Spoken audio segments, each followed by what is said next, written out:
hey, look, things don't always work out the way you want them. You can choose to look at it as a glass half empty or choose to look at the glass half full, right? It's all about perspective, but that is something that's learned, right? Even growing up in the dojo, it's a community. It takes a village to raise people.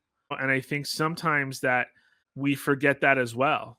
It's more important that you become a good human being, and that if your sensei says, "Hey, you need to knock that off and you need to act right," you know, that your parents are going to say, "Yeah, he's right or she's right."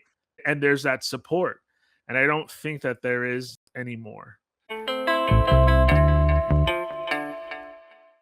In this episode of the Shugyō Podcast, I sit down with Jason Serrano, a lifelong martial artist with over 40 years of training, who grew up in the dojo under his father, Tom Serrano. We talked about developing through struggles, why work ethic matters more than talent, and why martial arts is really an 80% mental game. Jason also shared his core kumite philosophy, disrupting the timing, and how it applies far beyond sparring. This is a conversation about longevity, humility, and finding your own path through training. Let's get started.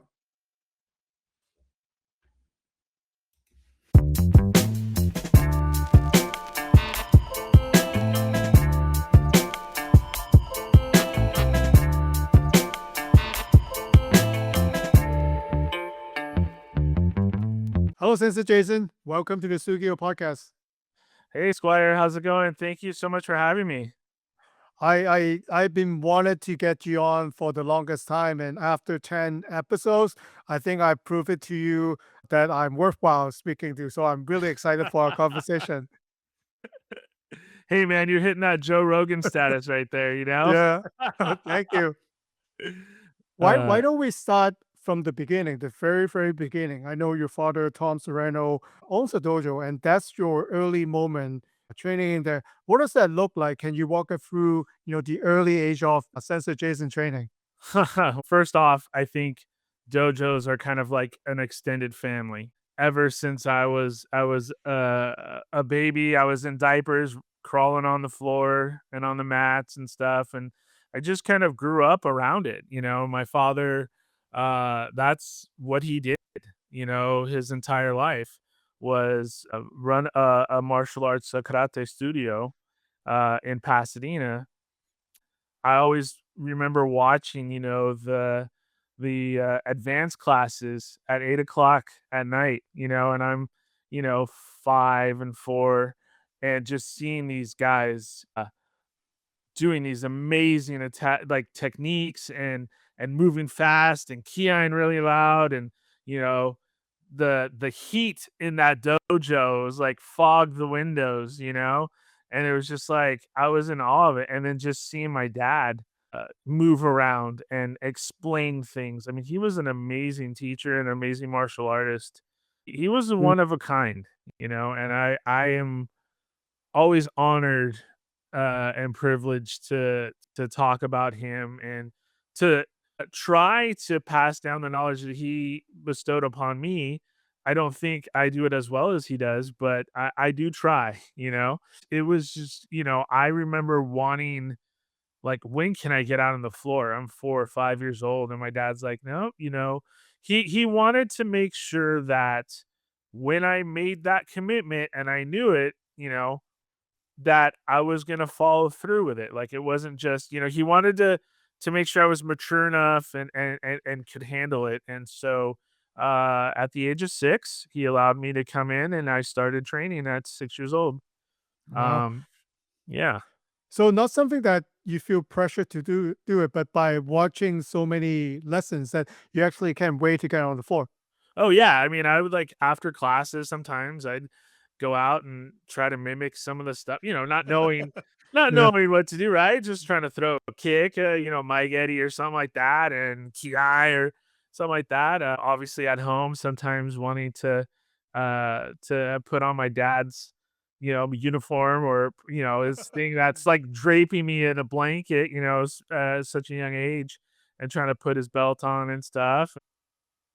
I admired that man so much, and wanted to be like him. So any chance I could take the opportunity to go with my dad, I remember, back in the days where my dad used to take me to preschool on his Kawasaki motorcycle, and I'd put his helmet on and I grab onto him, and we got to spend a lot of time together. Running a martial arts school, if you talk to anybody, it's a difficult business, Mhm. but his hours were difficult too, because later on, like, I think his first class was at like noon on Mondays and Wednesdays. He got to spend time with me in the morning. It was just me and him, and I'd go to school, and then my mom would pick me up after school because my dad would be at work teaching classes, especially like from 4 to 9 o'clock.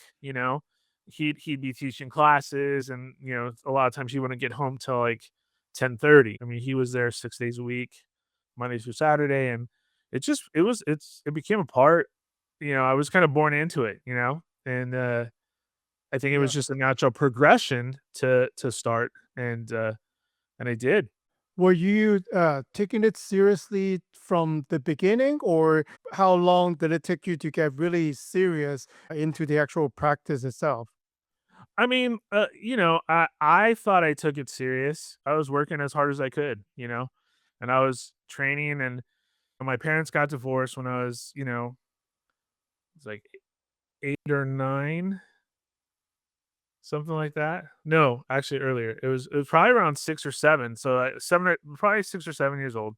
So they got divorced, and so then my mom would drop me off a couple days a week, and then as I got older, and I was living with my dad full time, then I was just around the age of 9. I was going almost 6 days a week, 5 Wow. days a week, so and I would stay for multiple classes on some nights, as I progressed through the ranks, becoming an intermediate rank, then I would go to the beginner and intermediate classes. And then it evolved into teaching, and I started teaching the kids classes like 2 days a week during the week, and then on Saturday mornings. Uh, And how long have you been practicing? You said you started at 6. yeah, so what am I now? 40, gonna be 49 this year. So over 40 years. Wow. Yeah, there are some lapses, we my dad did close the doors in 2005. We're able to utilize other facilities such as Sensei Tai's place in Upland. He had a couple schools that he moved around, and then also Sensei Tom Hold, who is in Monrovia, Kaizen Martial Arts. It was like USKL Sensei Tai Ponte. So we he really good friends with Sensei Tai, and grew up going to tournaments. They would have inter dojo tournaments and stuff, so that was fun. It was just kinda like 3 or 4 schools, and we would just do kumite competitions or kata competitions, and they'd switch off, and we used to have this trophy, and we still have the trophy where, like, we would do team kumite, and, Mm. you know, uh, sometimes they had, like, little plaques on it, kinda like almost like a Stanley Cup where, like, each little placard said USKL this time. I have the date where they won the trophy, and then we won the trophy, and so it was a good, like, relationship. We had fun with that. I Mhm. remember watching those guys, some of my dad's older students, and some of my influences and instructors, and then eventually being able to compete as a black belt for that trophy. So um, yeah, but Nice. it's fun. Yeah.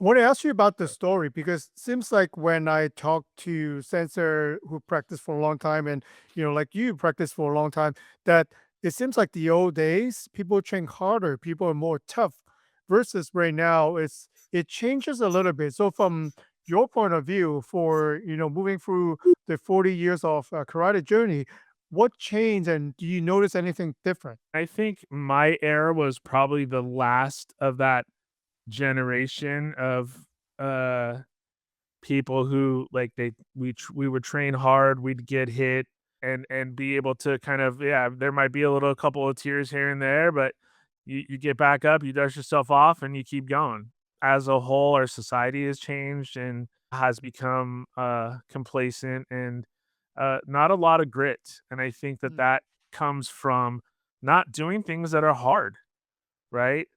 I think a lot of the generations now, I'm a school teacher and I see it in my classes to where if your parents do everything and don't allow you to make those mistakes, how did we learn as kids not to touch the stove when it's on, right? You got Well, burned. you got burned, right? Mhm, But like it's like assessing the risks, mhm, of what when you do things. And I think that when you have I like to call, parents. We used to have that term of helicopter parents where they just always be hovering over their kids. And I think now we have lawnmower parents. And what I mean by that is that parents get in front of their kids and try to pave the way for everything. But yet the kids are missing those things of making those mistakes and learning from those mistakes and having their parents say, okay, well, you made that choice and here's a consequence. There's really no consequences and there's no accountability. Everyone wants to blame other people for the choices that they make, you know? And what it comes down to is that, some of us have some really difficult lives and difficult situations. And sometimes we have to make a choice. When we make those choices, there is a consequence. If you make good choices, there are good consequences. If you make poor choices, there are consequences with that too, and it can affect you negatively. I also think that like teaching kids how to lose and how mm, to fail, right?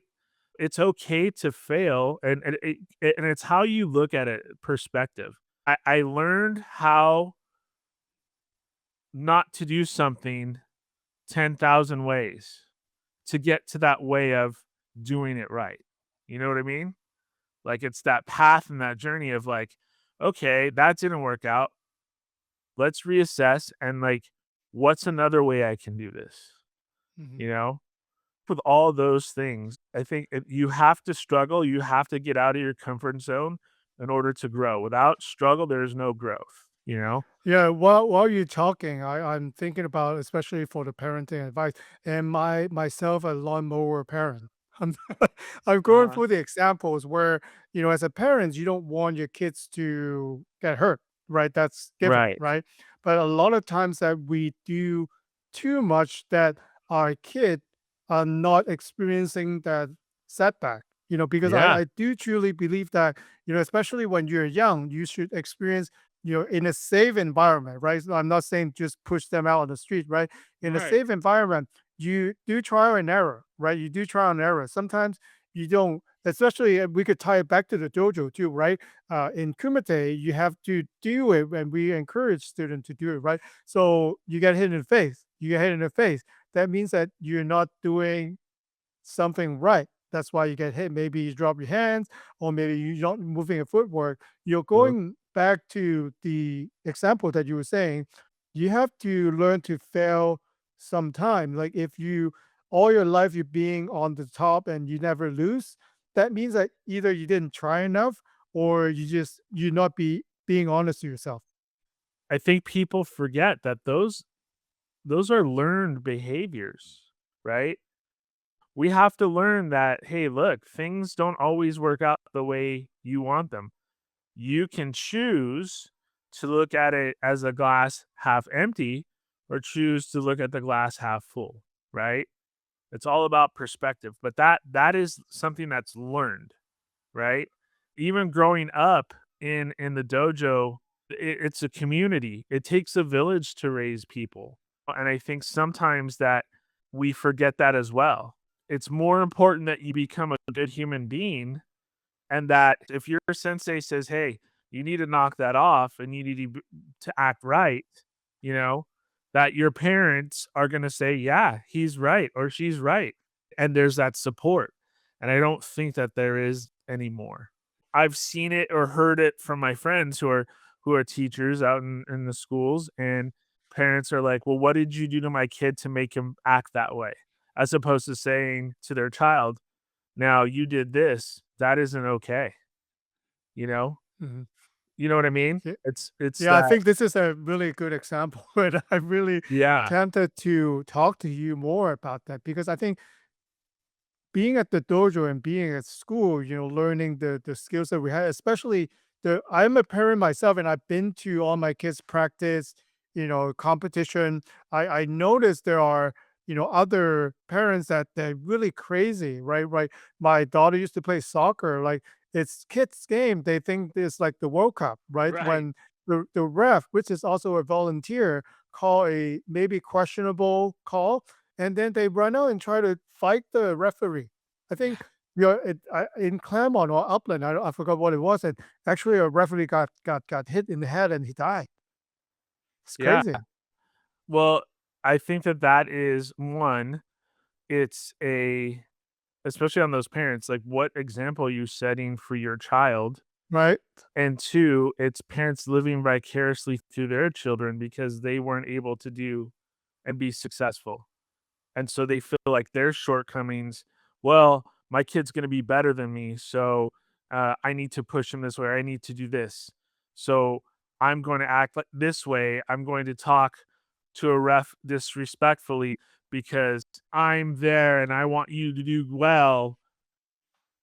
And they're not handling it the right way, right? You're cussing at this referee because you don't like the call, right? You're showing your child that, well, you know what? My dad does it, or my mom does it, and or Mhm. my guardian does it, so it must be okay. So now Yeah. they're picking up those things, and now they're going to do that, right? Not only are you teaching them soccer or whatever sport you're teaching them, you're also trying to teach them of how to deal with conflict. And if you can't deal with conflict properly and appropriately, then your child's never going to learn. And I always say this is that saying the apple doesn't fall too far from the tree. And I always Mhm. say apple tree, and a lot of the behaviors that the children have are because that's how their parents are or Yeah. their guardians or whoever's taking care of them. Mhm. I know that your training background comes with a system known for strong kumite. We had chat before. You told me that when you are younger, you actually have to compete or train with people much larger and better than you. Can you tell me more about the experience and how that helped you develop your own skills? Well, I was always a pretty good sized kid. When I was like age of like 10, 11, 12, I was invited to this special class on Saturday mornings before it was 9 o'clock from 9 to 10, and then I would teach the kids class from 10 to 12. It was my father's instructor he initially started with a gentleman named Tony Toners, amazing, amazing fighter. I got the chance to train with my dad's instructor on those Saturday mornings. You only get better when you train with people who are better than you. I was taking my lumps, we'd freestyle and it was the entire hour was just freestyle. So I got swept, I got punched, I got kicked, I got the wind knocked out of me. Never seriously hurt, but hey, I mean, there were times where I'll admit it, I'd go back and I'd have tears. I think sometimes growing up and having a father who was a very good martial artist, like, there was that thing of and my dad never put pressure on me or said anything, but, like, it was always, like, the people around him. There were times where I had lumps and bruises and had tears, but, I kind of pushed through that, and I think that definitely made an influence. I think my generation in that time, I'm a late '70s kid, so I grew up in the '80s, that those kids growing up in the '80s, Generation X, that was like, we're a tough generation. I always see memes on TikTok and Instagram about Generation X and how we used to drink water out of a hose, and all this other things. And it's really funny, but it's just like, yeah, it's kind of true. We had to entertain ourselves. We used to take the public transit when it was called the RTD, by ourselves to the movies when we were kids. And now that doesn't happen.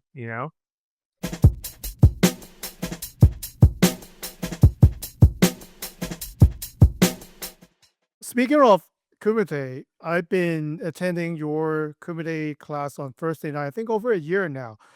There's one concept that you keep on hammering every single week. It's called disrupt timing. Yeah. Can you talk to the listener more about that concept and how does that fit into the kumite strategy that you advocate? Yes. Disrupting timing is just being able to break somebody's rhythm is what it is. People tend to when they fight, they tend to have a certain rhythm. And what I try to do is one, not be predictable because when you're predictable, you have a pattern.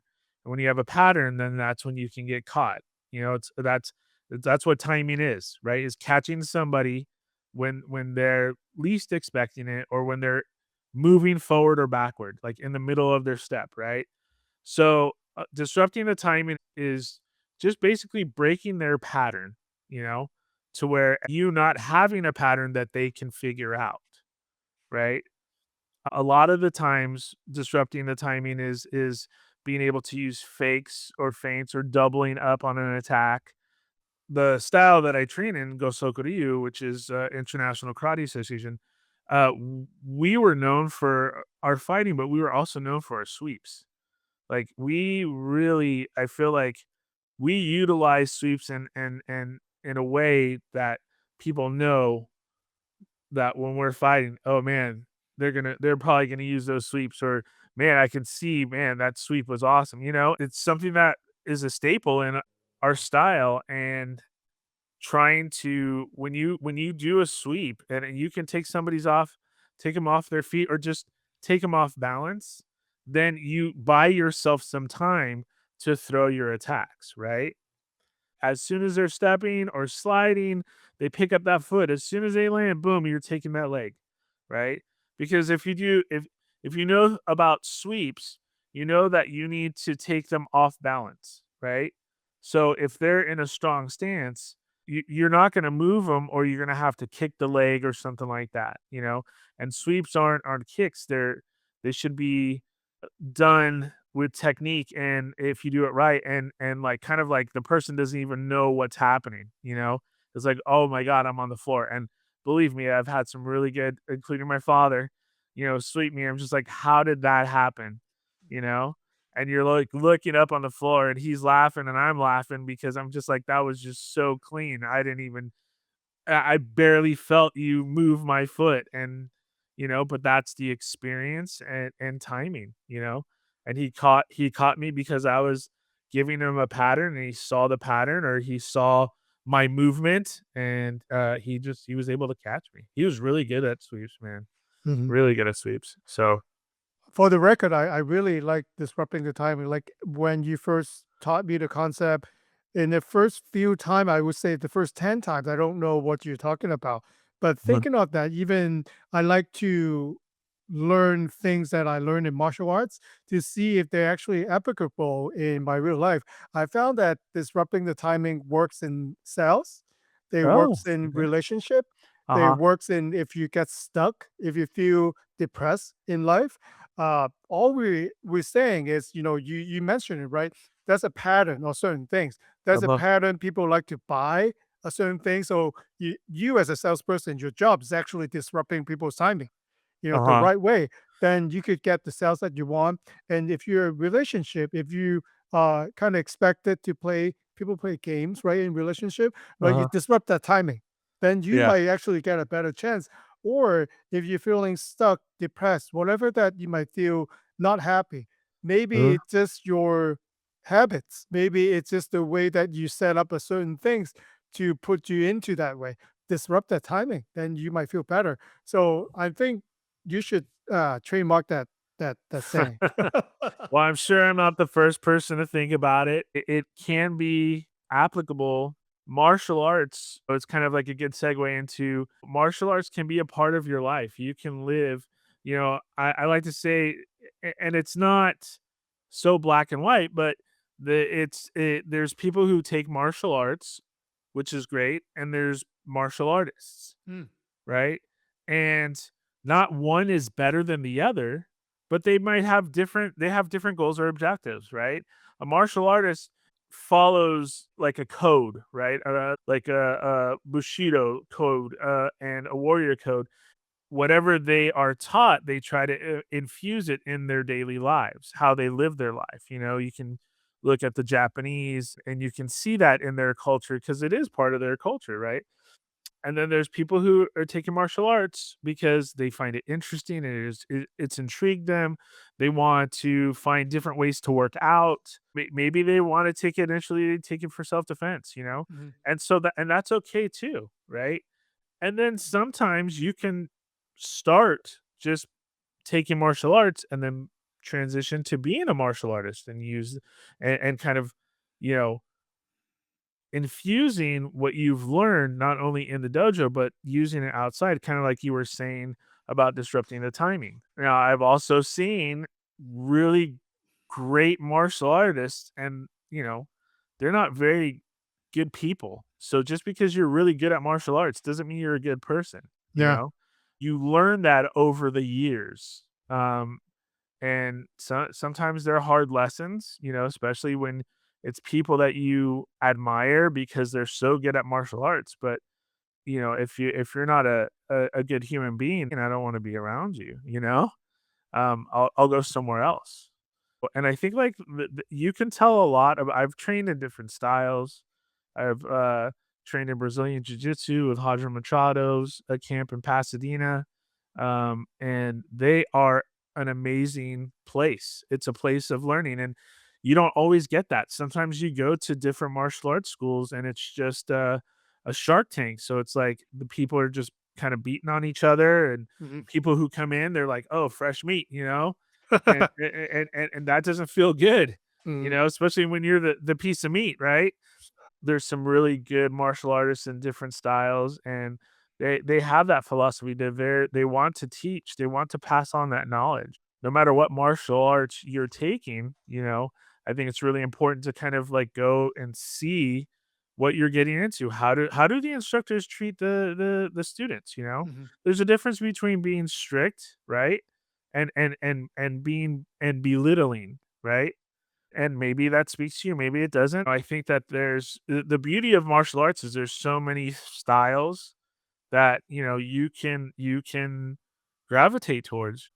Yeah, especially when one get to like an expert level, then I think that it kind of bring their own personality or whatever that they dealing with. Are you actually using that skills that now you know to help others, to elevate other people, or you trying to use your skills to intimidate other people? Because there are both sides too that we could see from the story that we hear. There are people who like to help, and then when they eventually pass and people actually talk good stuff about them. But there are others who have done horrible things, right? Using the power, the techniques that they have, and to do horrible things. So that's why I like martial arts because it's a journey that it will take you more than a lifetime to do. And by going into different directions to learn different new things to supplemental your martial arts training, you actually can shape your own personality, right? Like who is it really deep down Swire is, who really deep down is Sensei Jason is, right? So that you kind of bring in your own personality, right? How do you talk to people who knows nothing, right? Are you talking down on people or are you helping other people? That's really interesting. And you could see people personality like when you walk in the dojo and maybe just sit on the bench and look at how they interact. Yeah, exactly. How they interact with people who come in through their door, you know? And then also how they interact with the people that they have on their floors, right?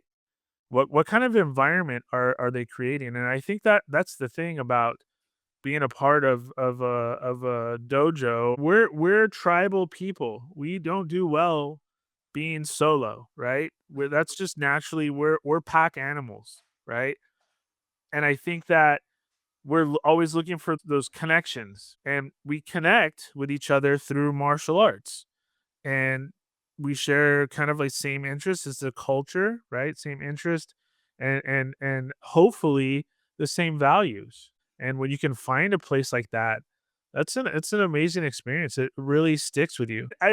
I feel like I'm a for the most part, patient person, you know, but I know when I don't train, even just like working out at the gym or something, but especially karate, when I don't train, I'm not as patient. I let things bother me, right? That I normally probably wouldn't. There's just a lot of things that I've gained from doing martial arts that has shaped the person that I am. And as an instructor, my job, I feel, is to give you the best that I can give you, and there's going to be a point, I know, where somebody else can give you more than I can, and that's great. I think the whole thing is there's a lot of egos. There's a Yeah. lot of egos with martial arts, and what's this martial art's better than that, this art is better than that art, and it's like you got to leave that at the door. If you're willing, there that you can learn something from everybody, Yeah. and as a teacher, I can learn something from a student, if I'm willing to do that. But I think that takes being reflective and being humble, right? Not everybody's that way, and that's okay. Hey, do your thing, live your life. You know, I'm not saying that my path and my way is the best way. It's just a way, right? And I think the whole thing is finding our own path and how we create that.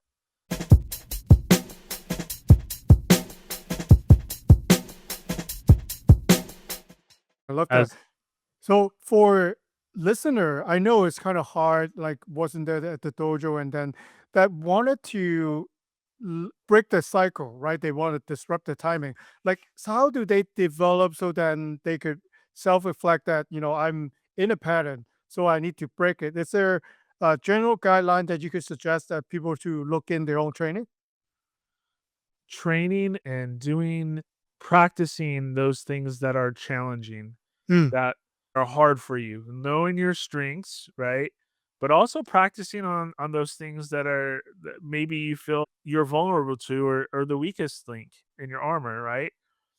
I am a big proponent of moving around, right? We talk about this in class where if you're standing still, we do that drill where I stand in a fighting stance and I tell you, stop. Tell me stop when you see my hands moving, right? mhm. My hands are still. And a lot of times you guys are like, stop, stop, and I'm barely moving. And then I say, okay, now watch. I want you to say stop when you see like me move, like are trying to attack, right? So if my hands are moving and I'm constantly in motion, I can hide my attacks better, right? So by the time you say stop, my fist is already at your face or my fist is already at your stomach.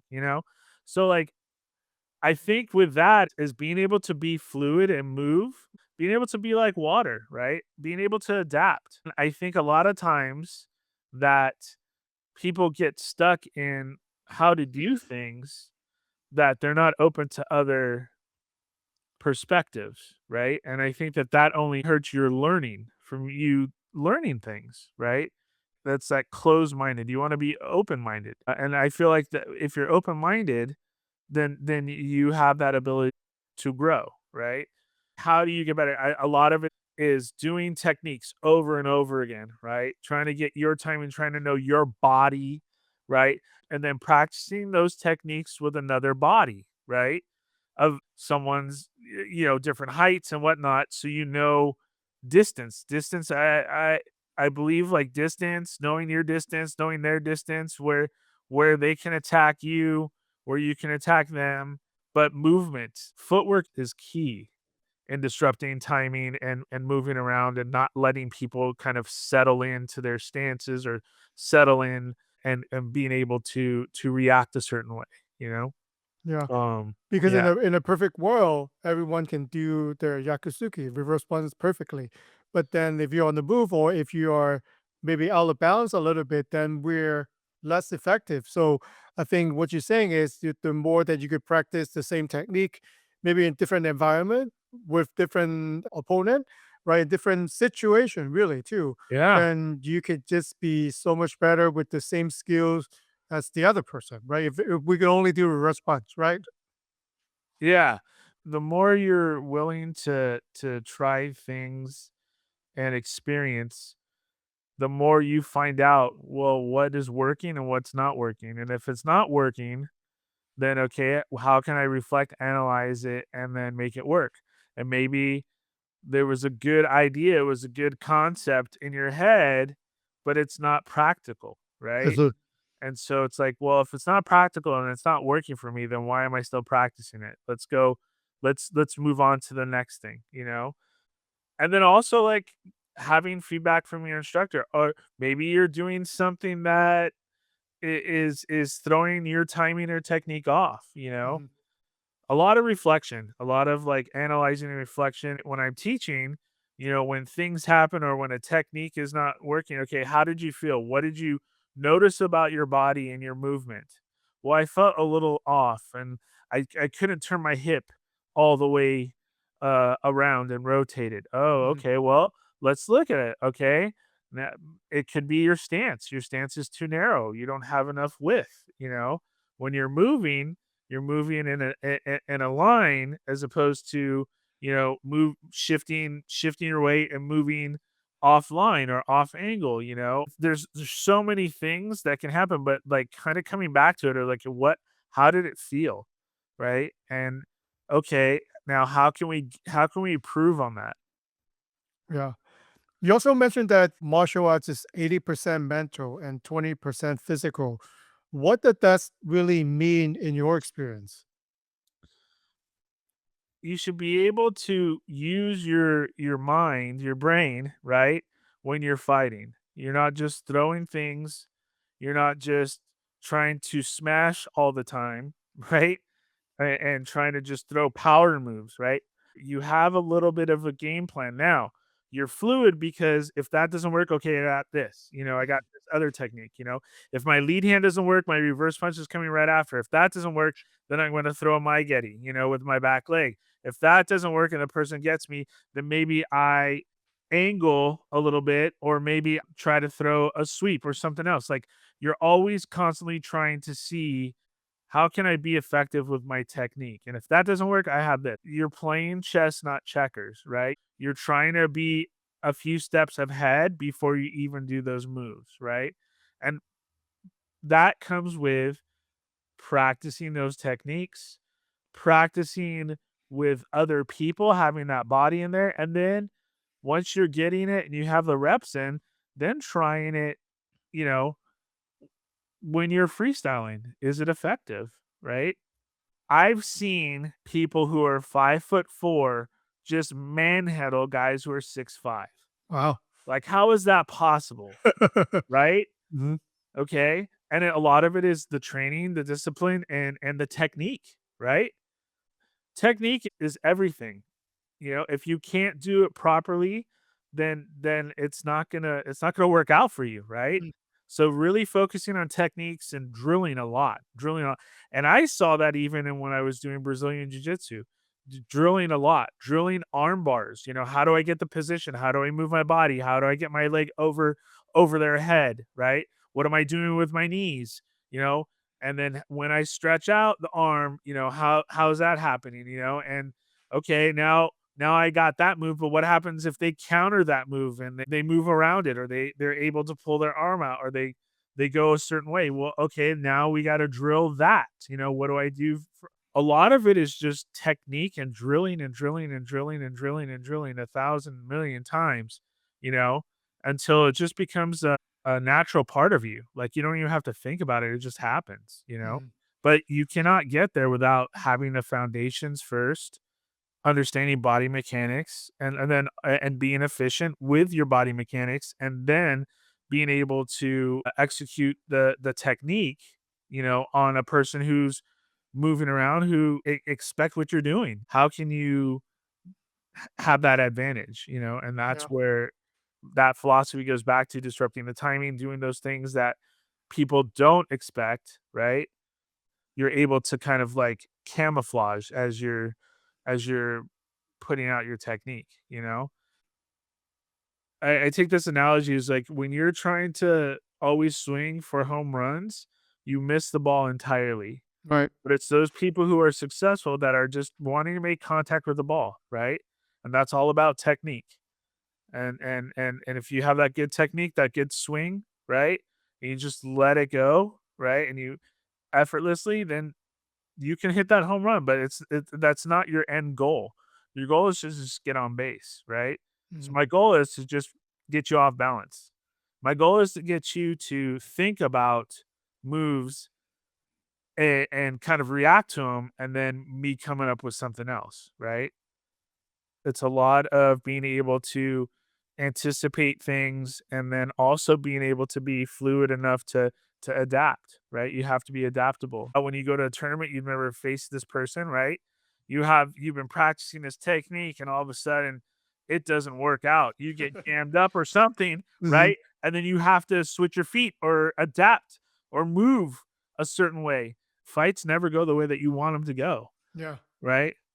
So do what you can, control what you can, which is a lot of like controlling your breathing, controlling the pace, controlling your body and your ability to relax when it's a challenging situation and not get so tense to where you're just kind of throwing your hands everywhere and panicking, right? Mhm. And that just comes from freestyling. I know there's a lot of schools that are kinda going away from freestyle because of a lot of the liability and whatnot, but that's such an integral part, like, if you don't practice how to fight, you're never gonna be good at fighting, and you're Yeah. never gonna be good at defending yourself, right? You gotta put yourself in there. Doing it in a controlled environment, right, you learn a lot of things, and there's room for those mistakes. But if you ever have to use it outside of the dojo, there's very little room for mistakes, Yeah. right? Because Mhm. they can be very detrimental and catastrophic, right? So, I mean, the first thing is if you can avoid anything that, you know, happens outside of the dojo, if you can avoid fights, avoid them. Yeah. There's no reason to get into them. Walk the other way. Again, that's and there's been times where I've walked away and I'm like, "Oh man, I was so like heated and pissed." And I was like, "I could have done this, this, and this." But like at what expense, Yeah. right? I do something and I'm victorious or I knock the person out. And then what happens a couple days later? What happens if that person comes back at me again and this time there's people or a weapon, right? Mhm. Is it really worth it? But if it comes to that point, right? I always say the way you train in the dojo is the way you're going to react, right? So if you don't train to in a stress induced state, right? You're never going to know how to okay, you're tensing up. You gotta relax. Even though that there's things I know there's punches and kicks coming at you, but you gotta be relaxed with your body and just take it as it comes. I want to ask you this question. And with your own training, you see a lot of students, you see a lot of practitioner. I'm sure that you have seen those who have really great talents, but I think you also have seen that people who work really hard. In your view, would you rather have the talent or would you rather have the work ethics? I think ethic 100%. Like I've seen guys who have been gifted athletic ability. Like they never had to put themselves in precarious situations. Things just came naturally to him. I remember a guy who I used to train with, he was a little bit older than me. He could play baseball, he could play basketball, he could do karate, and he just had a natural talent for that. But at some point, there's going to be someone just as talented, if not better than you, right? And so what I saw is with those people who didn't ever really have to struggle, like it came naturally to them, there was a point to where they got into, especially dealing with martial arts, that other people started to become better than them, right? And then that's when they were like, well, now this is hard. So I'm going to stop. I'm going to quit, Mhm. you know? Because they didn't have to struggle, it Yeah. just came naturally to them, and so talent will only get you so far. But So for someone, and I'm raising my hand, who feel that they're not naturally talented, what's your advice for them? Like, what should they be focusing on? my father used to use this too. He said, "You don't have it yet, but you will." Mm, Right? And there are those times, and I think the other people can attest to it, is when you're doing something, you're like, I can't get this, I can't get this. And then one day, after all that time, it feels like, boom, you execute it, and you're like, I got it. Okay, let's see if I can repeat it again. Now that you got it once, let's see, can I do it again? And can I do it again? And that's the driving force. Okay, can I get better? Can I do something to make it more efficient, right? And I think that's like the excitement is like, yeah, you may not have it yet, but you will, you know? And it's just that grinding, it's that is that, "Hey, how can I make it better?" And you're always thinking, "How can I make it better?" Right? There's a reason that people practice their basics, right? A lot of it is body mechanics and timing and, trying to make sure that that timing and they're executing things in a efficient, manner with really good technique and good controlling their body, right? And I think that when you can do those things, right? Because it's like anything else. If you don't train for a month or two and then you get back into it, and then there's people who've been training consistently, mhm. right? You get in there, your timing's off, right? You're like, oh man, that was horrible. Oh, I got caught here, right? I got to put in more work. And then all of a sudden, okay, then you start getting into it, you get into it, and then it's like, okay, now I think now I'm back. Now I feel like myself, like before, I Yeah. took that time off, right? So it's a those skills, reactions, how not to tense up and all those things, when there's stress or when there's those attacks coming at you, flying at your face, you need to be consistent with that because it can those are skills can diminish a little bit, right? So, Yeah, I remember something that I learned for goal setting, right? Setting a goal, which means that you don't have it yet, kind of like what you're saying, right? But, instead of being depressed and feeling left out that you don't want to do it, a way for training your mind and it kind of tricking your mind, right? So assuming that you actually reach your goal, right, today, looking back, what are some of the things that you guess you have done to achieve that goal? That could be in martial arts, it could be in life. You want to be, healthier, right? Whatever your goal might be. For a beginner, if you want to do black belt, probably you have to practice your kata. You have to do your kihon. You have to do your kumite. You probably need to go to class, and you probably need to limbo yourself a little bit, practice, right? So you actually know a plan, right, to achieve your goal. So I think by people who are not naturally talented, I'm raising my hand again. I like to focus on things that I know that are proven that people have done before me, that they work on. Maybe I should do more of that. Maybe if I feel like I'm missing some of the element that, when Sensei Tai teach my kata, you're missing things like that, then what I would do if I really wanted to improve and reach the goal is to go back and you work on it.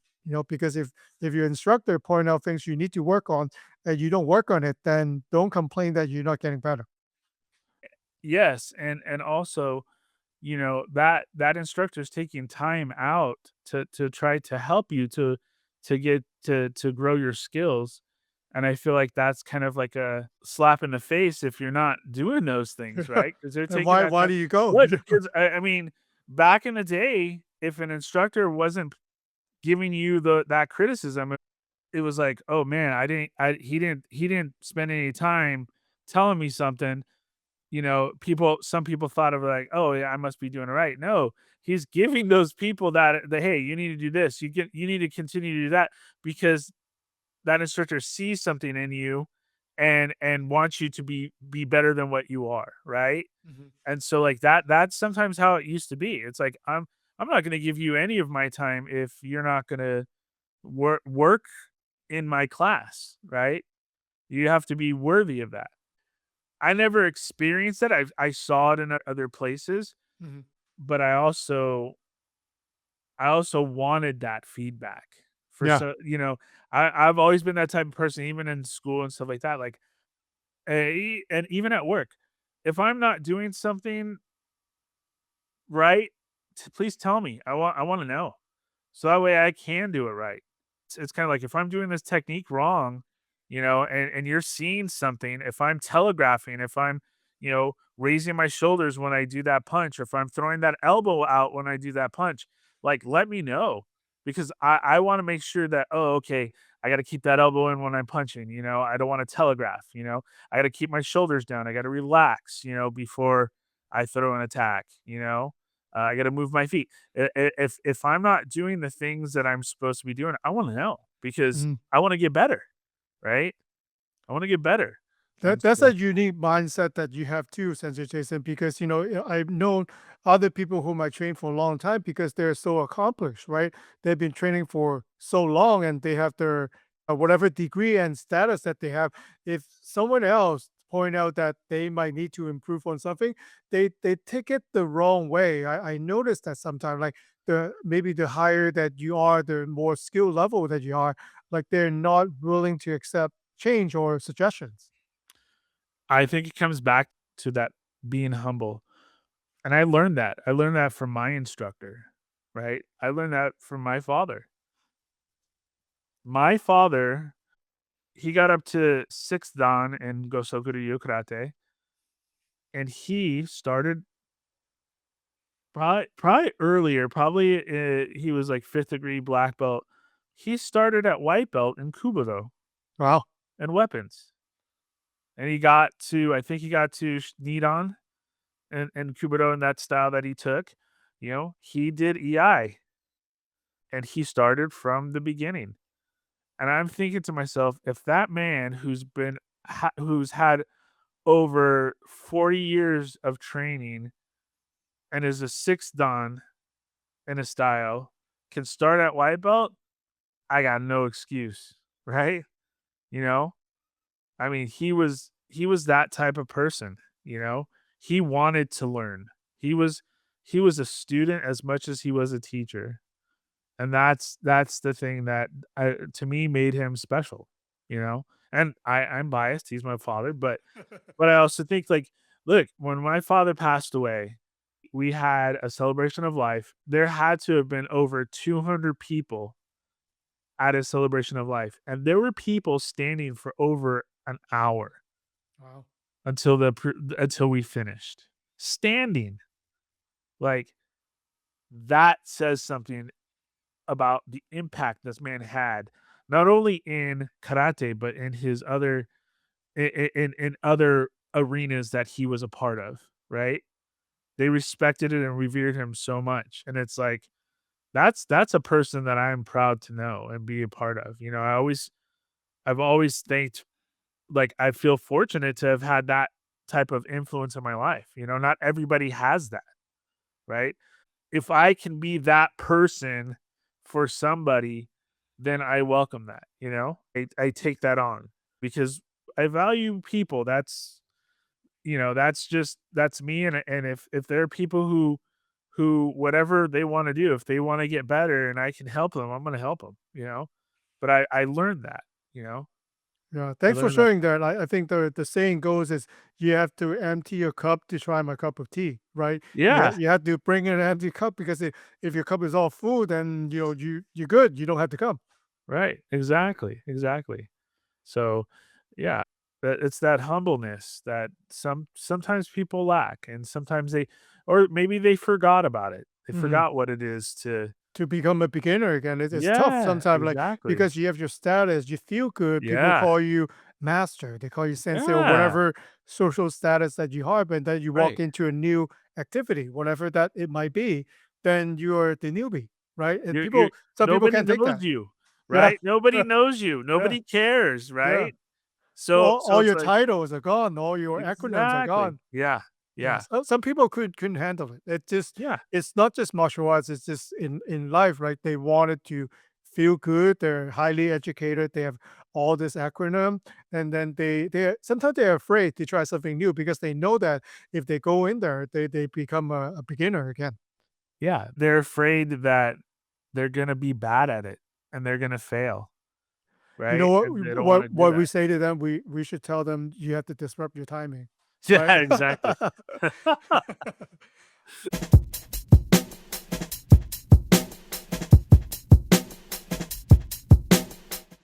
Wanted to ask you a final question. It's a big question. Obviously, I'm raising my hand here.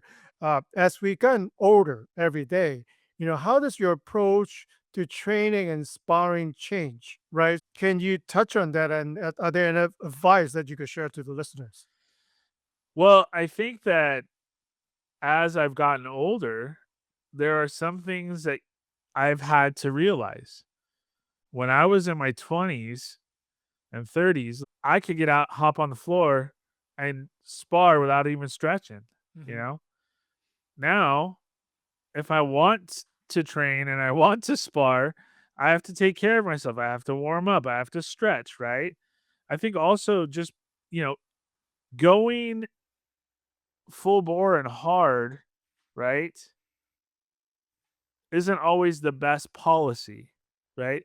If you're training to like every time your life is a threat, right? Or you're going full force, right? You're either going to hurt yourself or you're going to hurt the people that you train with, right? And Hmm. so then you're going to have anybody to train with, right? So being able to mix it up to be like, yeah, you can go hard and fast, right? But also there's something to be said for going slow and just, kind of like being able to go at a pace to where you can still learn, you can still make mistakes and nobody gets really hurt, you know? Yeah, you might get popped in the face or hit in the gut, but it's not something to where you're gonna be out for a week or longer, right? So, I think training smarter and not harder, and what I mean by harder is it's not like pushing yourself and having your stamina up. It's like, do I need to kick a cement pole to show like I have a good strong leg and I can take the punishment, you know? But that's how it used to be in the old days. I know our grandmaster, he used to like get a sledgehammer and like pound his hand and pound his legs and stuff like that. Wow. And Painful. and later on in life, you have those aches and pains. Like you can only either do that for so long and it catches up to you, right? So, I mean, there's a thing where like you look at Muay Thai fighters, they start so young, but their career is what, 5 years maybe, Hmm. maybe a little. And then after that, they retire at like if they start at 14, they're retiring at 19 or 20. After that, then they're coaches, and that's where some of them, if they're really good, they have that draw and they get paid well. But that is a hard sport, man. Yeah. Shin on shin, bone on bone, and you can only do that for so long, right? And so being able to train smart, being able to listen to your body as you age. I think the beautiful thing about martial arts, no matter what martial arts you take, right? You can always adapt it to where you're at in life or what injuries you have. I can't do this, but I can do this, right? And learning how to adapt in that way and being able to be smart with your training. That's kind of what I've learned. I've learned that, hey, I'm not as fast as I used to be, but I still have that timing, right? So how can I utilize that to my advantage, right? Yeah. I think that make a lot of sense because that could apply to a lot of things, right? If you always go 100% on anything, right? To the fight of your life or maybe to performance of your life, maybe run the fastest of your life, you might be only to do it once or twice, right? If Yeah, you really doing 100% every single day, you probably get hurt easy. right, But rather, if you dial it down to, let's say, 60%, 70%, which is not a lot compared to a lot of people on social media, right? They want to show the best stuff, right? right, right, 60%, no one looks at it. But if right. you do 60%, 70%, you can come back every day if you want to, because Yeah, it's so low impact, maybe low taxing on your body. You could afford to do it more, but I would rather train every day or however many times that I want to, then maybe train once a year, go 100%, and then rest for the rest of the year. Yeah, Like right. I'd rather do every day, maybe at the pace that my body can accept. Maybe Exactly.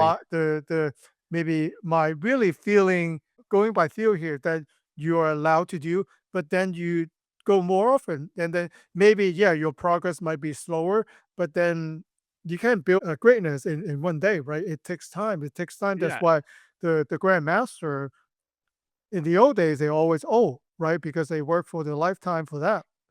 Yeah. I also think that, like, there's the and hopefully I'm not, people aren't getting this twisted or wrong, that, like, yes, you do have to work hard. And Mhm. there's gonna be those days where you gotta grind and you're just exhausted, but your body also needs to recover, right? You need to have some recovery time, and then you can get back at it. And so maybe, you know, you go pretty hard one day, you take a day off, and then the next day you're working techniques and you're working really light to still recover, but also you're working different aspects of your game, right? So you're trying to be more fluid. You're trying to be have better movement or better footwork, right? And then you go back to it again. So it's like, I don't know if it's accurate to say, but like interval training, you're going hard and then you're kind of like pacing yourself, and then you go hard and then you pace yourself. I think that's being able to pace yourself is gonna allow you to do things a little bit longer, because you're taking care of your body, Yeah. you know? But it's just thinking about my own experience now, like, getting my body ready sometimes takes longer than the actual training itself. So that's the VIP experience I'm living with by getting older. But I'm sure that, I do wanted to really lift up to that push, like to the level or intensity that I know my body can handle, but I could do it the next day, do it the next day. And, Exactly. you build onto a building blocks. And there are, I don't want to name names there, but I know that there are dojos out there. If you pay them like certain amount of money, they guarantee you a black belt in 2 years. So maybe if that's the goal that you want, be black belt and under your name, and you don't want to work, maybe that's the case. But that's not I. Well, I everybody has a different path when they start martial arts or they Mhm. want to do martial arts, and if that is your goal, is to attain a belt, great. Yeah, But what does that belt represent? What does it mean? I like to think that, like, at least our style of karate, like, when you become shodan, that's when you have, okay, I have my basics down pretty well, right? And I felt like it doesn't come to you like, you're not really a black belt until, like, you're kneed on, right? You're still working, you've worked on all your basics. Now you're ready to learn. Now you're ready to learn those things that a little bit more advanced techniques, and a little bit more, you're able to accept that knowledge because you have your basics and your body mechanics down, right? Now the real learning begins, after Shodan. That's kind of like how I think of it. And everybody has their, this is my opinion. Do you value the knowledge more? Do you value the color of your belt? Mhm.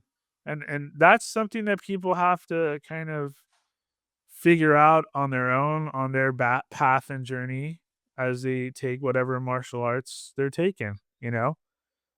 I think Um, martial arts open up a lot of doors. Think about my experience now. Like I started karate training.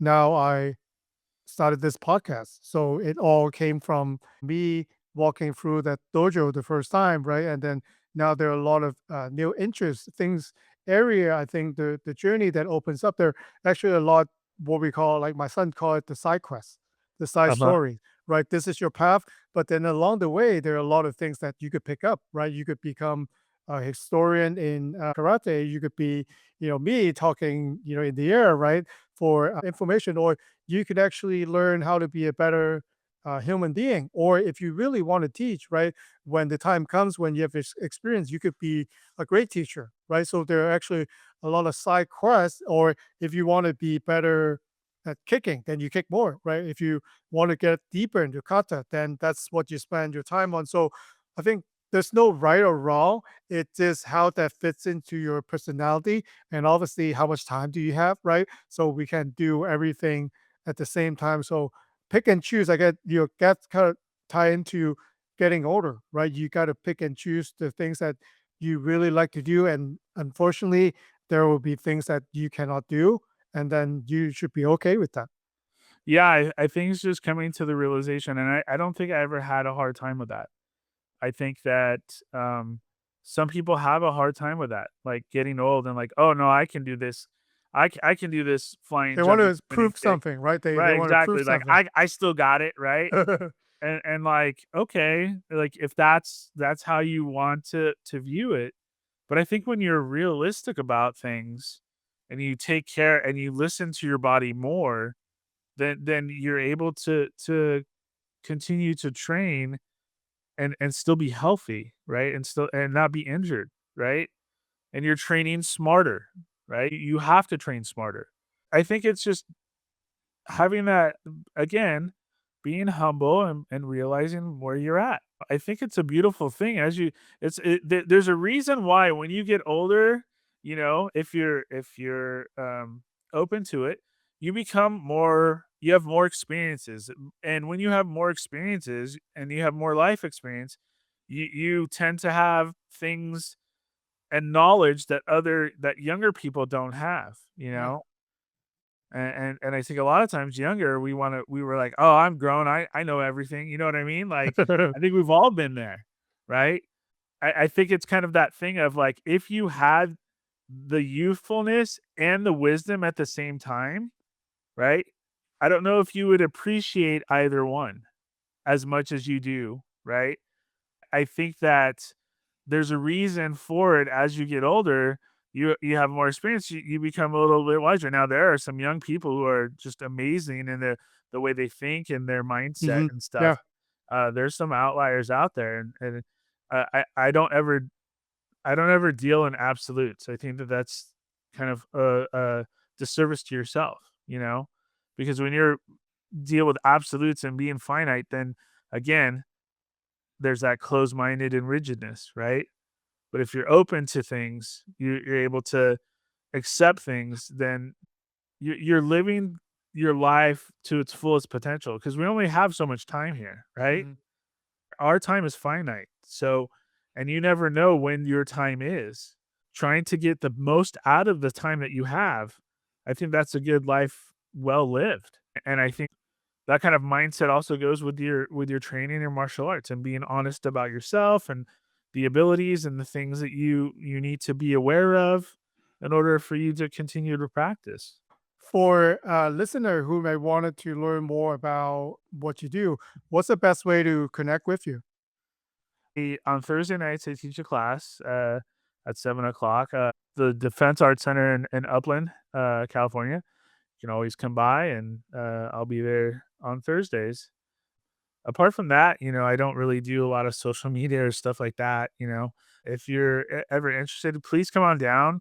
Sensei Tai is the head instructor there, and him and his wife Lynn are amazing, and they have a wealth of knowledge. I mean, he has done a lot of different martial arts. Yeah, he does. Chinese martial arts, um, Tai Chi, weapons. Like he's done a lot of stuff. I don't even know all the things he's done, but I've seen pictures. They're great over there, and it's a really good if you want to learn a traditional Shotokan. That's the place to do it in. You know. Thank you so much, Sergio Jason. I learned a lot from you, and really, this has been the episode that I was looking for. Well, I appreciate you having me on there. I hope that someone gets something out of this, our conversation. But I thoroughly enjoyed it, and anytime you want to talk, we can do so. All I right. really enjoyed it. All right. Thank you. All right, thanks.